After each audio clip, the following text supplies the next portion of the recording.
Teşekkürler. Şimdi 2019'du değil mi? Sen de Rojava'yı ziyaret etmiştin. Bu hikaye bugünün hikayesi değil. Yani Ermeni soykırımından başlayarak, öncesini bir tarafa bırakarak sorayım. Aslında Ermeni soykırımının, Koçgiri'nin, Şeyh Said'in, Dersim'in, Zila'nın devamı olarak karşımıza çıkıyor. Halepçe'nin devamı olarak karşımıza çıkıyor. Karşı karşıya olduğumuz durum için biliyorum ki son derece üzgün olduğunu biliyorum. Nasıl bir durumla karşı karşıyayız? Nasıl yorumluyorsun? Bir seferberlik çağrısı da yapıldı. Ermeni gençler de Rojava'da bu seferberlik çağrısına katıldılar ve paylaşımlar da yaptılar, açıklamalarda da bulundular.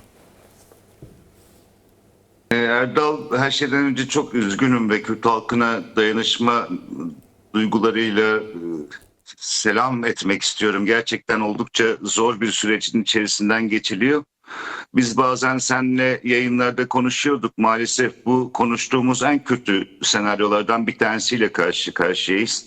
Aynı geçen yüzyılın başında olduğu gibi bölgede insanca yaşamak isteyen, eşit ve onurlu bir hayat yaşamak isteyen, diliyle, kültürüyle, varlığıyla üzerindeki baskılara, katliamlara, saldırılara karşı direnmeye çalışan halkların günümüz bölge paylaşım savaşında tekrar bir barbarlığa, bir katliama, bir soykırıma terk edildiğini görüyoruz. Günümüz hem emperyal güçler tarafından hem de çok da ilginç bir zamanlama. Devlet Bahçeli'nin Kürtlere el uzattığını iddia ettiğimiz, bugün işte Türk'ün kanı Kürt'e haram, Kürt'ün kanı Türk'e haram diye açıklama yaptığı bir yerde DAEŞ unsurlarına bugün Kürtlerin yaşadığı bütün bölgelerde yol verildiği bir gerçeklikle karşı karşıyayız. Kürtlerin hiçbir kazanımının, hiçbir insanca yaşam talebinin, hiçbir mücadelesinin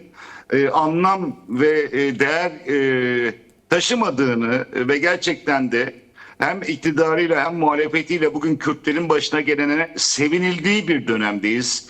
Gerçekten insanların yüzüne nasıl bakacaklar bilmiyorum. Bu kadar büyük bir ikiyüzlülük, yani bu kadar büyük bir ikiyüzlülük, beraber bir yaşam, ortak bir yaşam, yeni bir açılım, Kürt'ün Türkiye eşit olacağı bir hayat önerisiyle başlayan süreç bugün DAEŞ'lilerin cezaevinden çıkarılıp büyük ihtimalle HTŞ'de üst düzey görevlere getirileceği, HTŞ ordusuna dahil edeceği bir sonuçta karşımıza çıktı. Mutlaka insanlar onurlarıyla, dediğin gibi coğrafyadaki diğer halkların da DAEŞ barbarlığından muzdarip olmuş, DAEŞ barbarlığından yaşamı mahvedilmiş insanların bir mücadelesini görüyoruz. Ben bu mücadelenin sürdüğü bugünlerde çok moral bozmak, çok tekrar daha önce konuştuğumuz şeyleri tekrar etmek istemiyorum. Fakat yaşadığımız şey gerçekten Ermeni soykırımı sürecine benzeyen, gerçekten senin anlattığın tarihsel katliamların bir devamı olarak Kürtlere yaşam hakkının aynı Türkiye'deki durumun Suriye'de de devam etmesi, Kürtlerin yok sayılması, yaşadıkları yerleri yönetsel anlamda hiçbir şekilde içerisinde olamaması, kimliğiyle, varlığıyla eşit ve onurlu bir hayatı yaşayamaması için onlara el uzatan Türkiye Cumhuriyeti hükümeti tarafından organize edilen bir katliamla karşı karşıyalar.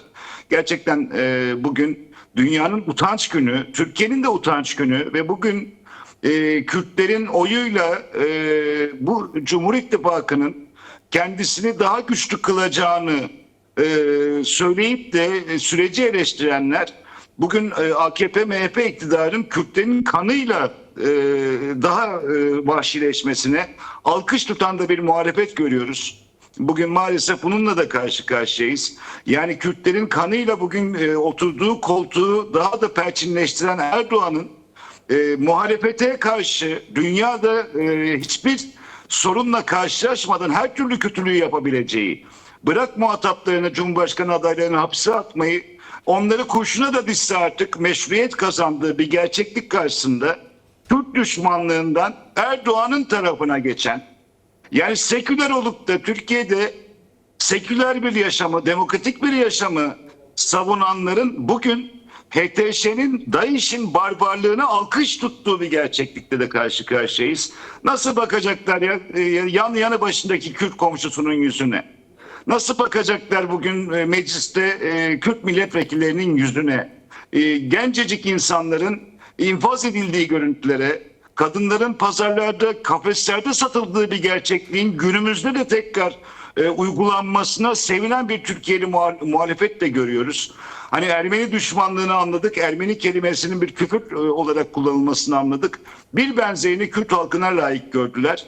Kürt halkının bugün dünyanın her yerinde, infial içerisinde bu barbarlığa karşı bir dakika demesinin bütün bunlar içerisinde dünya kamuoyuna bunu anlatmaya çalışmasının yaşandığı bir süreçteyiz ama dünya bunu biliyor zaten ve dünya buna yol vermiş durumda zaten. Amerika'nın, Türkiye'nin ve İsrail'in bölgede yayılmacılığı, mutlaka konuşuyorsunuzdur orada, biraz sonra İran'la başlayacak olan mezhepsel savaşların öncesinde Kürt halkına layık görülen eşit, onurlu başka bir Suriye, kadınlarıyla, çocuklarıyla, dilleriyle, kültürleriyle herkesin onurlu yaşayabileceği başka bir Suriye ihtimaline karşı DAEŞ çetelerine teslim edilmiş bir yaşam görüyoruz. Bu DAEŞ çetelerinin, bugün HTS'nin, bugün Suriye'deki Jolani'nin, Hakan Fidan'dan zihniyet olarak hiçbir farkının olmadığı bir gerçeklikteyiz. Bu zihniyetin Türkiye'de 8-10 milyon vatandaşının olduğu bir gerçeklikteyiz. Cumhuriyet Halk Partisi'nden bugün buna sevinenler, yarın olası bir gezi durumunda HTŞ'lilerin karşılarına çıkacağı, DAEŞ çeteleriyle yüz yüze geleceği bir gerçeklik içerisindeyiz. Kürt'e layık gördükleri muamelenin Erdoğan muhalifi olmaya devam ettikleri takdirde kendilerinin karşısına çıkacağı bir gerçeklik içerisindeyiz. Buna rağmen Orta Doğu'da kadın erkek eşitliğine, halkların beraber ortak bir yaşam formülüne karşı bu kadar büyük bir düşmanlığı, üstelik dediğim gibi Devlet Bahçeli'nin Kürtlere elini uzattığı bir dönemde, yüzüne baka baka, elini uzata uzata onlara katliamı reva gördüğü, onlara felaketi reva gördüğü bir gerçeklikteyiz. Sanırım artık bugün Türkiye'de bir sürecin, Kürtlerle ortak bir yaşamın, Kürtlerin gönlünü kazanmanın artık esamesinin okunmayacağı bir sürece girdik. Artık insanlar can havliyle yaşamlarını, ailelerini, mahallelerini, evlerini korumaya çalışıyorlar. Oldukça da zor bir dönemden geçiyoruz. Gerçekten çok üzgünüm. Gerçekten düşündüğümüz en kötü senaryo, emperyalizmin, devletler devletlerle çalışıyor Erdal. Hani hep diyordum ya sana, 100 yıl önce biz Ermeniydik, Hristiyandık. Hani derler ya, Hristiyanlar Hristiyanları tutar. Ermeniye bunu yapanların bugün Kürt halkına karşı bu satışı, bu kötülüğü reva görmeleri de büyük sürpriz olmadı. Maalesef çok zor zamanlardan geçiyoruz. Ben direnen bütün Kürt halkının yiğit çocuklarına, kadınlarına, erkeklerine başarılar diliyorum. Böyle bir kötülük karşısında tekrar intikam duygusuyla Kobana'ya girmeye çalışan, intikam duygusuyla Kobana'daki mezarlara saldırmaya çalışan, enfal ilan eden, Kürtlerin yaşamını, ailesini, varlığını, çoluğunu, çocuğunu ganimet ilan eden bir zihniyete, Türkiye Cumhuriyeti'nin iktidarının yol verdiği bir zihniyete tekrar karşı karşıya kaldılar. Bu barbarlığı dünyanın gözü önünde yenmiş, dünyayı bir kötülükten kurtarmış Kürtlerin tekrar bu barbarlıkla yüzleşmeleri ve onların tekrar Kobane'de intikam duygusuyla, Haseke'de intikam duygusuyla, Halep'te intikam duygusuyla infazlar gerçekleştirdiği bir gerçeklikle karşı karşıyayız.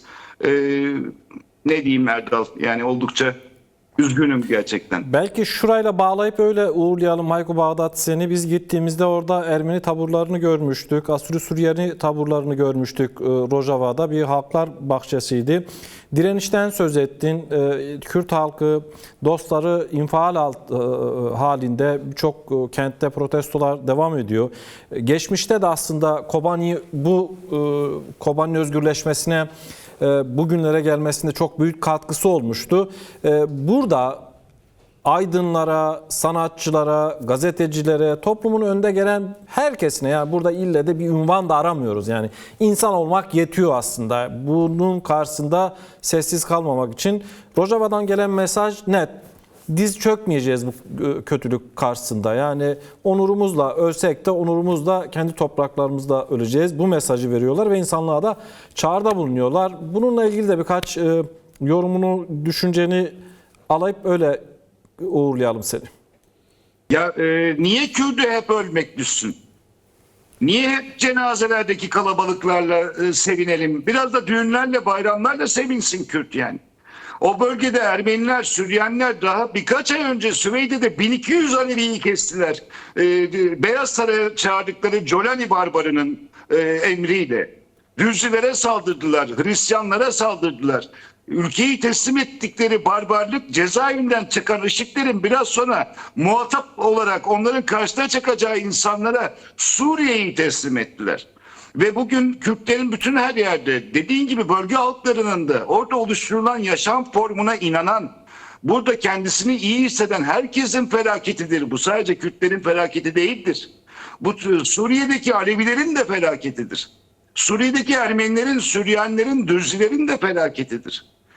İsrail'le anlaştın dedikleri, İsrail'le anlaşıyorsunuz bak size kötülük yaparız dedikleri Jolani'nin Paris'te İsrail'le anlaşma yaptığı bir gerçeklikle karşı karşıyayız.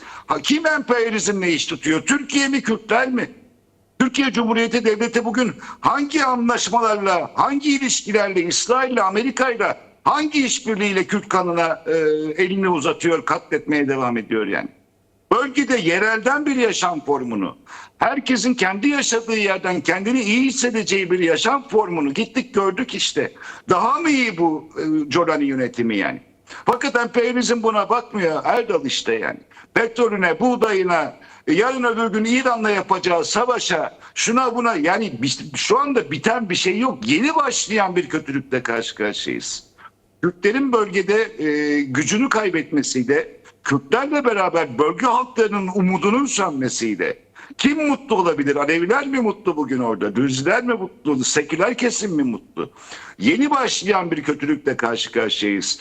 Daha önce yenilmiş, büyük bedeller ödenmiş, büyük can kayıpları verilmiş, dünyada yenilmiş bir kötülüğün mezardan çıkarıldığı ve devletin tepesine oturtulduğu bir gerçeklikle karşı karşıyayız. İşte bunun karşısında ne diyeyim selam olsun ama Kürt'e hep ölmek düşmesin artık yani. Elini uzatıp kanın bana haramdır diyen, Kürt'ün kanı Türkiye haramdır diyen Devlet Bahçeli'ye yazıklar olsun. SİHA'larla, İHA'larla, provokasyonlarla Türkiye Cumhuriyeti'nin vatandaşlarını Kürt'le bir daha asla barışamayacağı bir gerçeklikle karşı karşıya bırakıyorlar. Önümüzdeki dönemi sakatlıyorlar. Çoluğumuzun çocuğumuzun geleceğini sakatlıyorlar. Bölgede bir Sünni mezhepçi bir kuşak kurarak bölge halklarının var olma imkanını sakatlıyorlar. Sadece Kürtler değil, bölgede insanca yaşamak isteyen herkesin bir dakika demesi gerektiği bir dönem. Fakat bugün Kürtlerin yardımına gelebilecek gördüğümüz gibi bölge halkındaki Ermenilerin, Süryanilerin dışında veyahut da dünyanın her yerindeki Kürtler dışında hiçbir güçle kalmadığını görüyoruz. Kendi derdiyle uğraşan bir Avrupa Kürtlerin bu muameleye maruz kalmasına alkışlayan bir Tom Barak ve Trump yönetimi. Yani Türkiye bu işten ne fayda görecek bilmiyorum fakat Erdoğan rejiminin bundan sonra sadece MİT, sadece ordu, sadece jandarması yok. Cihatçı çeteleri var. Erdoğan'ın artık HTŞ'si var. Erdoğan'ın artık Jolani'si var. Türkiye'de hak arayanların, bugün Kürt'ün ölümüne sevinenlerin, bunun Türkiye'nin çıkarına olduğunu düşünenlerin, Erdoğan ve yakın çevresinin bölgede o pazarda inanılmaz bir rantla zenginleşeceği, paramiliter güçler kuracağı ve Türkiye'deki muhalefeti de boğacağı bir gerçekliğe sadece Kürt düşmanlığından diyemiyorlar yani. Hala bugün bu rejimin yanındalar. Peki. Dolayısıyla inanılmaz korkunç bir dönem. Aynen 100 yıl önce bizim başımıza gelen şeydir Erdal bu.